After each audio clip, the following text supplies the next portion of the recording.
तो स्वागत है दोस्तों एक और नई वीडियो में। कल की 2989 का एडी का ट्रेलर हो चुका है आउट। भाई व्हाट अ फैंटास्टिक ट्रेलर। आज की इस वीडियो में मैं ट्रेलर देखने वाला हूं फ्रेम बाय फ्रेम आप लोगों के साथ और एक्सप्लेन करने वाला हूं जो भी हिडन डिटेल्स हैं इस ट्रेलर के अंदर। तो चलो चल के देखिए क्या है एक्चुअल में ट्रेलर, क्या कहानी रिवील की गई है इस ट्रेलर में और कौन सा कैरेक्टर कौन सा किरदार निभा रहा है। चलो चल के देखते हैं। तो लेट्स स्टार्ट द ट्रेलर। तो पहले ये स्टार्ट हुआ एक विदाउट साउंड सिनेमैटिक्स के साथ, जहां एक बंजर डेजर्ट एरिया दिखाया जा रहा है कि सब कुछ बंजर हो चुका है। ठीक है, डेजर्ट बन चुका है बेसिकली, सब हरियाली कहीं भी नहीं है। तो इसके बाद आती है एक आवाज जो बताती है कि कहाँ की कहानी है, इस कहाँ पे दुनिया का पहला शहर। बेस्ड है ये कहानी। तो यहाँ से हमें पता चलता है कि जो कहानी है वो काशी बेस्ड है। और काशी जो आज मतलब कि पूरा हरा भरा है, नदी है उसके पास, बिल्कुल बंजर हो चुका है, कोई पानी नहीं है। और लोगों का जो मेन स्ट्रगल है वो पानी और हरियाली को लेके है। तो चलो आगे देखते हैं। वर्ल्ड का आखिरी शहर काशी। तो जो करंट वर्ल्ड दिखाया गया यानी 2989 का ये आखिरी शहर बताया जा रहा है, जबकि दुनिया का पहला शहर कहा जाता है।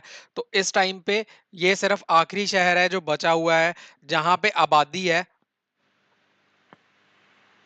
आगे क्या है? कहते हैं कि ऊपर पानी है। ओके, सो काशी को दो हिस्सों में डिवाइड कर दिया गया है। एक नीचे का हिस्सा है जहां गरीब बेचारे लोग रहते हैं और एक ऊपर का हिस्सा है जहां अमीर लोग रहते हैं जो यहाँ पे राज राज करते हैं। और वहां पे पानी है, ऊपर पानी है, ऊपर हरियाली है, नीचे सूखा है, नीचे डेजर्ट है। तो वैसे दो हिस्सों में डिवाइड कर दिया गया है काशी को। दुनिया से सब छीन लोगे तो सब कुछ तो होगा ही। Look at that visual. ये आई थिंक लिफ्ट का काम करेंगे, ऊपर जाने का तरीका है, क्योंकि उसने ऐसे जो पकड़ा हुआ है मुझे लग रहा है कि नीचे से उठा के ऊपर लेके जाते हैं। तो बेसिकली मॉडर्न टाइम की लिफ्ट है और लेविटेट कर रहा है ये शहर, हमें साफ दिख रहा है। और यहाँ पे हरियाली भी है, यहाँ पे पानी भी है। तो ये ऊपर का शहर है जो काशी ऊपर वाला हिस्सा है। बाकी अगर कुछ है तो सिर्फ कॉम्प्लेक्स है।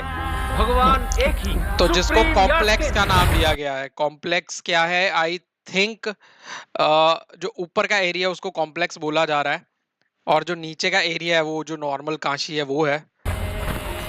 पता है आप कितने लोगों को बचा सकते हो? एक की रक्षक। तो ये रिबेलियस ग्रुप है जिसमें अश्वत्थामा जो कि चिरंजीवी हैं वो यहाँ पे अपना करेक्टर निभा रहे हैं और कल्कि के आने का वेट कर रहे हैं यहाँ पे। ये 6000 सालों पहले देखा था। वो शक्ति वापस।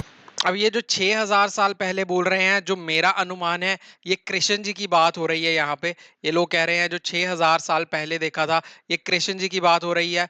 और 6000 साल बाद फिर से एक बार कृष्ण जी कल की अवतार में जो है वो वापस आने वाले हैं। तो उस चीज को ये बोल रहे हैं कि वो वाले सिम्टम्स, वो वाली सारी चीजें दोबारा रिपीट होने शुरू हो गई हैं, यानी कि जो कृष्ण जी वाले टाइम की सारी चीजें। अब रोशनी आने का समय आ गया है। तो जैसे ही रोशनी आने का समय आया है जो बताया गया है, उससे अगले फ्रेम के अंदर ये जो जड़ी बूटी दिखाई गई है, हरियाली दिखाई गई है का समय आ कि गया बिल्कुल है। बंजर जमीन में, रेगिस्तान के अंदर हरियाली आ गई है, यानी कि भगवान के आने का टाइम हो गया है। जो बंजर जमीन है जहां एक पत्ता भी नहीं उगता, वहां हरियाली आ गई है, पानी आ गया है, उसके सिम्टम्स आने स्टार्ट हो गए हैं। एक जान के अंदर दूसरी जान। आपने अपनी गर्भ में एक ये जो पिछला सीन था ना, ये वाला सीन जो था जिसमें अमिताभ बच्चन यानी कि अश्वत्थामा अपने पैरों पे गिर रहे हैं, एक वो जान के अंदर उनकी दूसरी बैकग्राउंड थी, यानी कि महाभारत के टाइम का सीन दिखाया गया है। ये महाभारत का युद्ध दिखाया गया है जहां सब मर चुके हैं बट अश्वत्थामा बचे हुए हैं और वो बहुत अफसोस कर रहे हैं अपनी उस मौत के ऊपर। देखो पूरी मिट्टी लाल हो रखी है। ये पूरा सीन जो है ये महाभारत को रिप्रेजेंट कर रहा है। अश्वत्थामा को अपना बैकग्राउंड याद आ रहा होगा, तो ये वो चीज है। तो उसके भी ग्लिम्स हमें देखने को मिलेंगे मूवी के अंदर। आपने अपनी गर्भ में एक तो यहाँ पे बता रहे हैं अश्वत्थामा दीपिका पादुकोण को, जो कि कल्कि की मदर का रोल निभाने वाली है इस मूवी के अंदर, दैट आपकी कोख के अंदर एक नॉर्मल इंसान नहीं है, भगवान है, यानी कि कल्कि अवतार दीपिका पादुकोण के बेटे होने वाले हैं। हर अभी हालत तक में जो देख रोकना लग ही रहा होगा। है। और अश्वत्थामा जो है उनको प्रोटेक्ट कर रहे हैं, कल्कि अवतार को पैदा होने से पहले प्रोटेक्ट कर रहे हैं ताकि वो आए और पूरी दुनिया का उद्धार करें और इस बुराई से सबको बचाए। उससे सुबह नेक्स्ट सीन सुबह में ये लड़ाई एंट्री झगड़ा हो क्यों रही है बची? ये भैरवा की। कितना अच्छा सपना देख रहा था। अब भैरवा का सपना है उस पैराडाइज में जाना जहां पे हरियाली है, जहां पे पानी है, जहां पे सब आसान है, लाइफ इजी है। बट भैरवा एक बाउंटी हंटर है जो कि नीचे रहते हैं। अब वहां जाने के हम लिए दोनों क्या कॉम्प्लेक्स में रिक्वायरमेंट थे। है वो भी बताए। 1 मिलियन यूनिट्स 1 मिलियन यूनिट्स यानी कि उस टाइम की करेंसी जो भी है, तो उसका 1 मिलियन यूनिट्स आपको लगता है पैराडाइज में जाने के लिए। और वो 1 मिलियन यूनिट है क्या तेरे कमाने के पास? लिए भुजी जो है वो बाउंटी हंटिंग का कुछ काम नहीं करते बचा। हैं। मेरे जैसे कितने लोगों के लिए आप हीरो जैसे, मेरे साथ आ जाओ। यूनिट ज्यादा मिलेगा क्या? तुम्हें सिर्फ खुद से प्यार है। तो दिशा पाटनी भी एक बाउंटी हंटर है, दोनों बाउंटी हंटर हैं। भैरवा जो है वो one of the best bounty Bhairava. Hunters है, वहां के बहुत सारे लोगों के इस हीरो हैं। दुनिया में बस एक ही साइड होती है, खुद की साइड। तो इससे पता लग रहा है कि भैरवा जो एक आस्तिक नास्तिक हैं, बेसिकली उनको भगवान में ज्यादा कोई विश्वास है नहीं और उनका जो एम है वो सिर्फ पैसे कमाना है, बाउंटी कमाना है।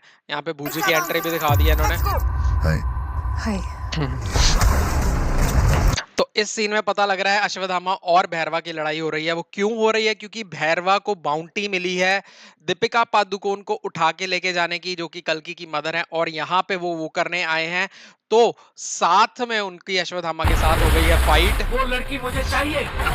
पॉइंट ये है कि मैं ही हूँ जो उसे ला सकता हूँ। यहाँ पे हो सकता है कि वो फेल हो गया लाने में, इसलिए जिसने बाउंटी दी थी उसने भैरवा को पकड़ा और फिर भैरवा बोल रहे हैं कि सिर्फ मैं ही हूँ उसको ला सकता हूँ। रिकॉर्ड चेक कर लो, मैं आज तक एक फाइट नहीं हारा। So basically is one of the best bounty तुम्हारी हंटर्स जंग फिर अराउंड। से शुरू हो गई है। तो इट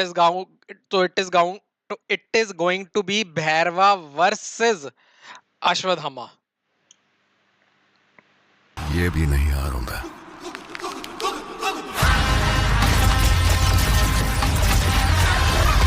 तो यहाँ से पता चल रहा है कि कितनी ज्यादा मॉडर्न सिटी बनाई गई है, पूरी लेजर बीम का इस्तेमाल किया जा रहा है। अभी आगे एक बाइक आएगा जो कि होवर बाइक होने वाला है। शेर आ गया, ये ओवर बाइक आ गया। पिछले सीन में ये बूजी थी जिसको अश्वत्थामा ने अपने एक पैर से रोक लिया था। पर फिर से दिखाता हूँ,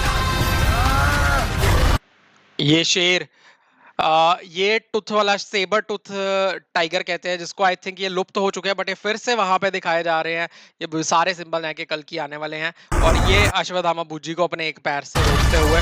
तो fight is between Ashwatthama and बूजी।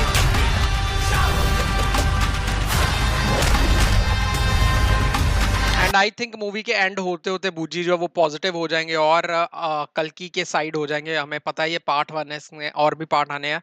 तो ये सारा है अभी तक इस ट्रेलर में, ये मुझे समझ आ रहा है। तो ये शील्ड है, ये कोई एक पूरी जो सेना है वो तैयार हो चुकी है जो कल्कि की तरफ से फाइट करेगी, और ये ऑपोजिट सेना है। आपने यहाँ चीज अगर नोटिस की तो यहाँ पे एक प्रोटेक्टिव बैरियर फील्ड बनाई गई है जिसके अंदर मॉडर्न लोग रहते हैं। ये देखना, अब यहाँ पे शील्ड्स आई, प्रोटेक्टिव फील्ड थी वो, तो बहुत ही ज्यादा जिसने अपनी मॉडर्न पहली सांस तक जमाना नहीं ली, वो दिखाया गया। इतनी आखिरी तो ये सांसों का सब कारण लोग कैसे हो कल्कि को सकता है? बचाने के लिए फाइट कर रहे हैं। और यहाँ पे हुई कमल हसन सर की एंट्री, जो कि आई थिंक काली का रोल निभा रहे हैं, जिसने जिसके अपनी पहली ऊपर ये सांस तक सारी नहीं ली, वो फाइट इतनी बेस्ड आखिरी है, सांसों का कारण कैसे हो सकता है? जिसकी वजह से कलयुग आया है। तो आई थिंक काली का रोल यहाँ पे कमल हसन सर निभा रहे हैं। एक नया युग आ रहा है। डरो मत, एक नया युग आ रहा है जो कि I believe he according to means कली का युग। तो आई डोंट नो कौन सा एग्जैक्टली रोल निभा रहे हैं, बट मुझे लग रहा है कली का रोल कमल हसन सर निभा रहे हैं। 27 जून को रिलीज होने वाली है। आई थिंक यही डिटेल्स थी मूवी के अंदर। अगर मैंने कुछ मिस कर दिया तो कमेंट में बता दो, और जल्दी बताओ आपको कैसा लगा ट्रेलर और वीडियो अच्छी लगी हो तो लाइक शेयर सब्सक्राइब करना मत भूलना।